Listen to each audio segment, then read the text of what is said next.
My entitled sister-in-law demands I invite her bully son to my son's birthday party, then spirals when I refuse to put my son in harm's way. Hey everyone. I'm a 37-year-old woman and have been married for 9 years. My husband Harry is 40, and I also have a 7-year-old son, Nate. Harry's sister Kim also has a son around the same age as Nate. Her son Dean and my son used to be close, and we used to have play dates almost every other day, until recently. For the past couple of months, Nate has been telling me that Dean is bullying him at school. Both of them go to the same school and used to be in the same class too. But after my son complained about being bullied and made fun of by Dean, I spoke to their principal and had his class changed. Both of them are in 2nd grade, and I tried everything to fix the situation before taking that step. I had spoken to Kim about the bullying, but she laughed it off and said that the boys were just being boys and that they'd get over it. My son's a rough and tumble little boy too, so if he was actually complaining about being constantly bullied by Dean, then I believe that there was something wrong and it wasn't just playing rough. When talking to Kim didn't work, I spoke to his teacher and had them separated. Since then, Kim and I haven't exactly been on good terms, and I avoid her at family gatherings because I don't want to speak to her. Her son is very unruly and rude and has absolutely no idea how to behave in public, and he's just 7, so things must be pretty bad, you guys can imagine. I don't think he's a good influence on my son, so I've stopped them from hanging out together and have told Nate to keep a distance from his cousin. He's okay with it because he was getting bullied, and he didn't get along with his cousin anymore. Kim was either oblivious to all of this, or she just didn't want to acknowledge that there was something wrong with the way her son had been behaving recently. This might also have something to do with Kim's recent breakup, I'm not sure though. She was dumped by her boyfriend of 3 years just 6 months ago, but none of us know the reason why that happened. She's been weird ever since that happened. It seems like she's very detached from everyone now and only cares about herself, not even her son. She'd never married Dean's father, and they had broken up within a year of Dean's birth, but he had continued to co-parent their kid. He lives nearby, so Dean can continue to go to the same school, and he and Kim can easily take turns looking after Dean. As far as I know, they're not exactly on good terms, but they're not on bad terms either. He's not really close to the family, so we don't see the guy unless it's Dean's birthday that's being celebrated or Hera at Kim's house, which is a holiday that she hosts every year. That's the only time we see the guy, and he seems like a nice person who loves his son. At Dean's last birthday, which was 3 months ago, a couple of days, before Nate and Dean were separated in school, he seemed very upset with Kim over something, but we didn't know what it was. I did guess that it must have been over Dean, since he'd been behaving badly at the party as well, but Kim was acting like there was nothing wrong with the way he'd been acting. I didn't even want to go to that party, and neither did Nate because of Dean's behavior. But my husband insisted, so we did end up going. I didn't want us to fight because of that, and I figured just making an appearance would have been enough.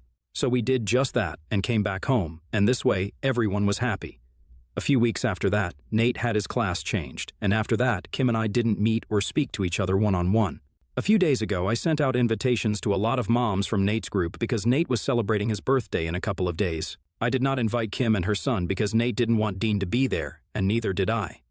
But when Kim found out that I hadn't invited her but a lot of other kids had been invited, she was furious and called me to demand an explanation and to make sure her son got invited.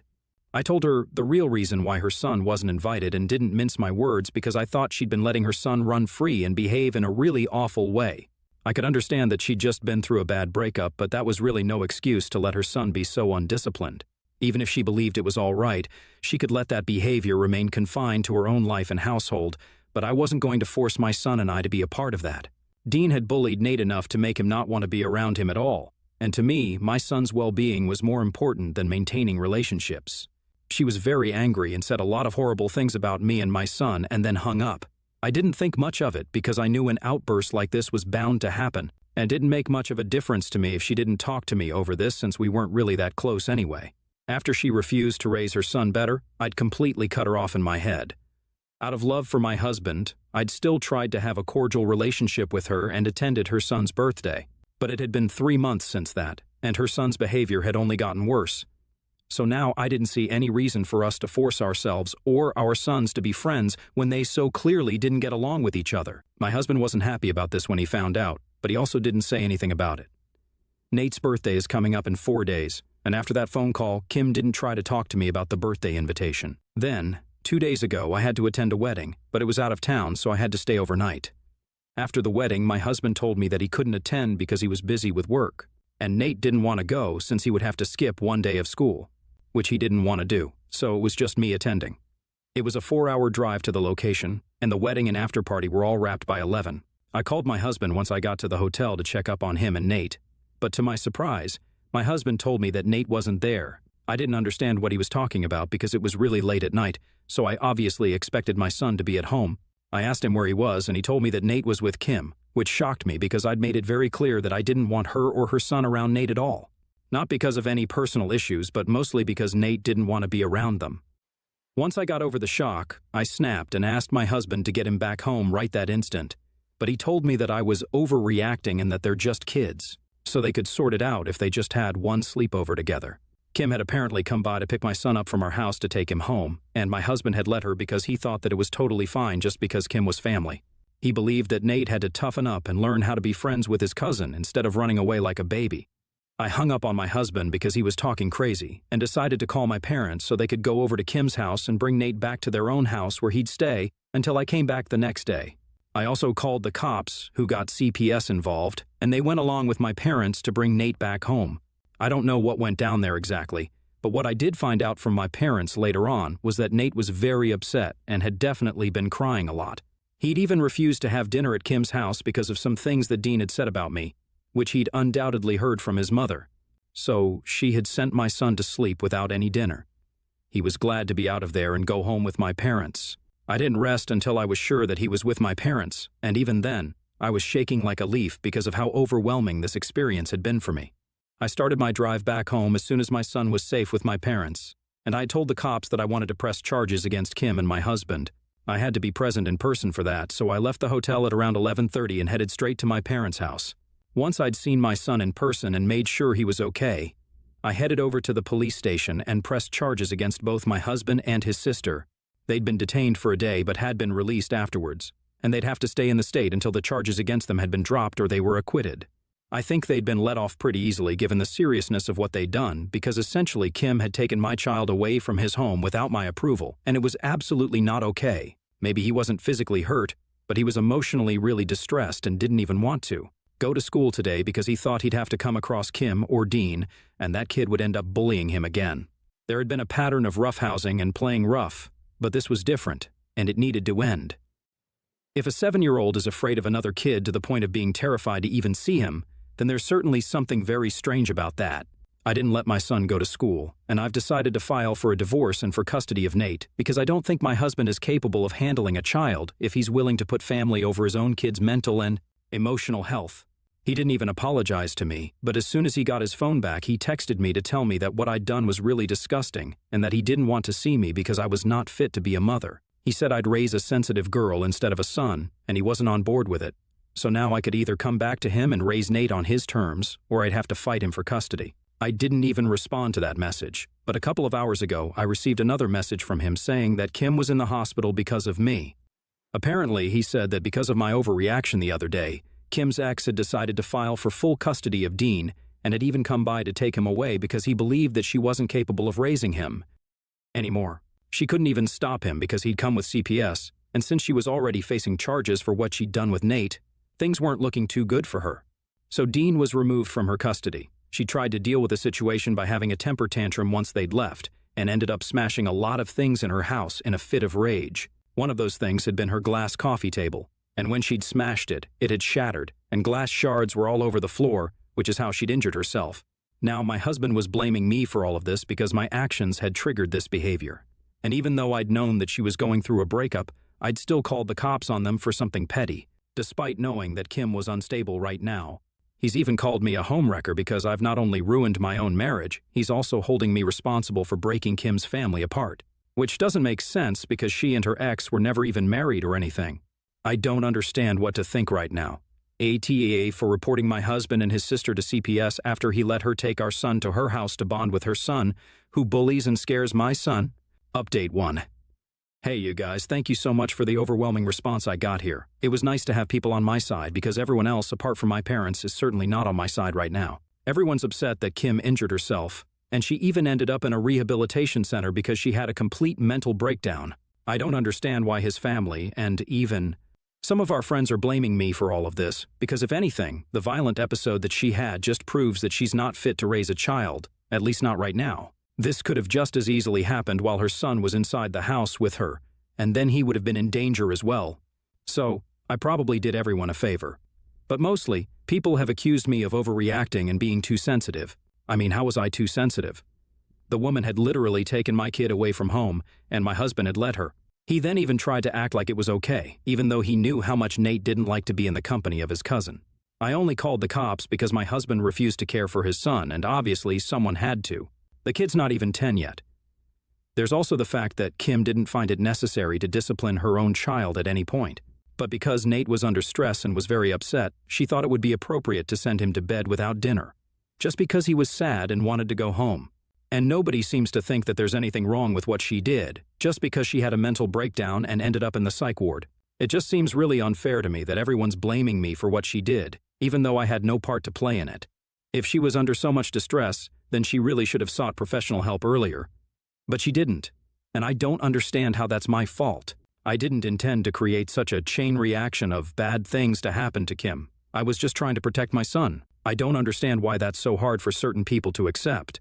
I've already been feeling really upset about the divorce that's going to take place, and this is certainly not helping my situation. I feel like I just had to vent and let all these feelings out somewhere, so I'm treating Reddit as my journal right now. I need a lot of mental strength to get through this because what happened with Kim was bad, and I do feel sorry for her. But I don't think lashing out at me is the right move, like most of my friends and my husband's relatives seem to think it is. My only solace is that at least Nate is happy, and he's even resumed going back to school now. He's happy now that Dean's father has taken Dean away so they can start afresh. They've moved a few blocks away, and Dean's going to another school now, from what I heard from a couple of the mothers who keep in touch with the faculty. It's not ethical to gossip about the parents, but this is the first time that the gossip has been any help to me, so I'm thankful. Nate's back to school again, and as for the divorce and custody, I've already filed for divorce and for custody. My husband's yet to be served, but I'm sure that when he is, he's not going to let this go without a fight. I've already told my lawyer to take a look at our finances because 9 years is a long time, and I don't want him to screw me over, which he might. Try to do now that he and his family suddenly hate me. I can't say this is coming as a surprise. I'd always known that he was fiercely loyal and protective of his family, but I really had never imagined that he would pick them even over us.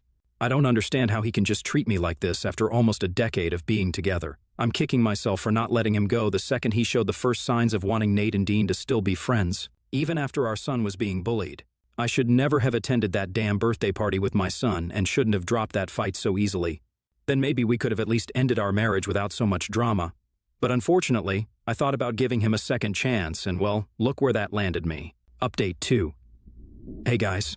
So today my husband responded to the divorce petition, and he isn't contesting it, which is a relief because I don't think I would have been able to handle the stress of that mentally. But he's not ready to give up custody of Nate yet, so that's going to be a problem. My lawyer and I did see this coming, and we prepared for it, so we're hoping it works out well for us. And I think it will, because after what my husband did, I don't think any judge would want Nate to remain in his custody. He also hasn't visited Nate or me ever since I left, and I've been living with my parents for a while now. He hasn't even contacted me to check up on how Nate has been doing, which is kind of surprising since he wants custody of his son, but he can't be bothered to ask how the same kid is doing. It's funny, but since it works in my favor, I'm cool with it. Nate has been asking about his father, and it's going to be tough breaking the news to him, but I'll have to do it at some point. I wasn't strong enough to do it so far, but now that I'm going through with the divorce, it feels a lot more real, and I know I'll have to let the poor guy know that his dad probably won't be around the way he used to be.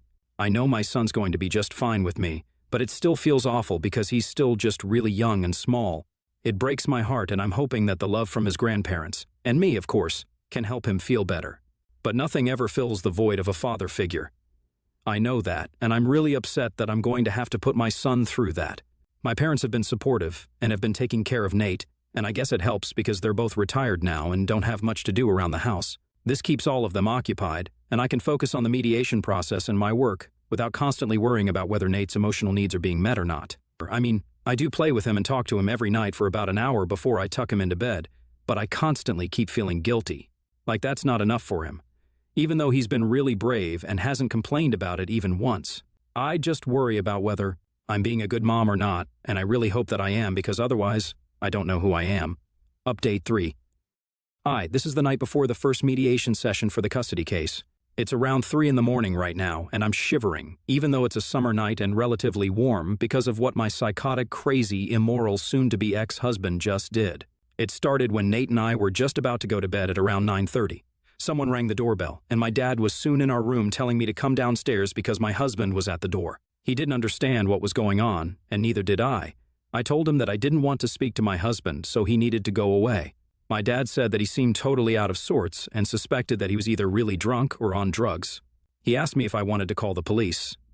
Before I could even answer, I heard my husband screaming out my name and then yelling out expletives directed towards me. I freaked out a little, and so did Nate. So I told my dad to call the police immediately.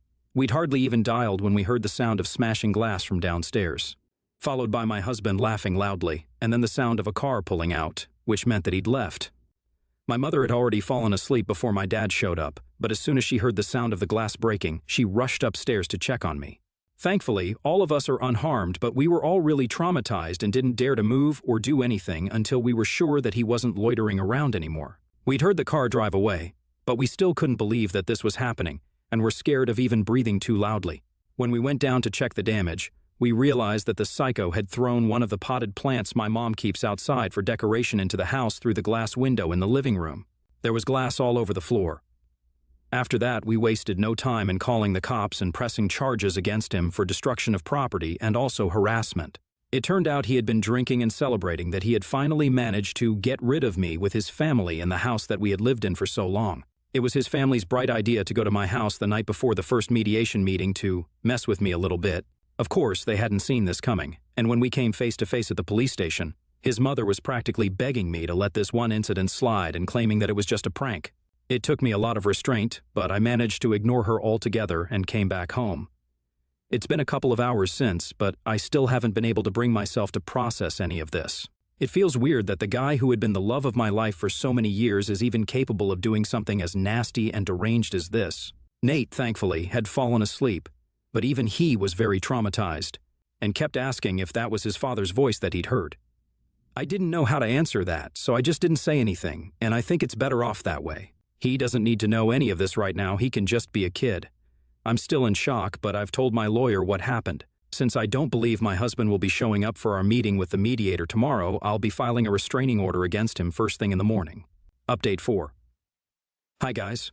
I have great news for everyone here who has bothered to stay with me, commented on my posts and updates, and even reached out to me. My husband and I are divorced now. It took a while, but the court expedited our divorce process since this was a bit of an emergency for me. I also have full custody of my son now, and I don't think I'll ever have to see him or any of his family again, which is something I'm so grateful for. As far as I know, Kim is still in rehab for her mental issues or whatever, and my husband's probably going to be facing time for everything he's done. I'm going to therapy with my son to undo all the damage that he and his family have done to our mental health. We're also going on a mother-son trip soon to cheer the little guy up, and I couldn't be happier about how things turned out. It was rough for a while, but this is a new chapter of my life now, and I'm excited for what the future holds for me.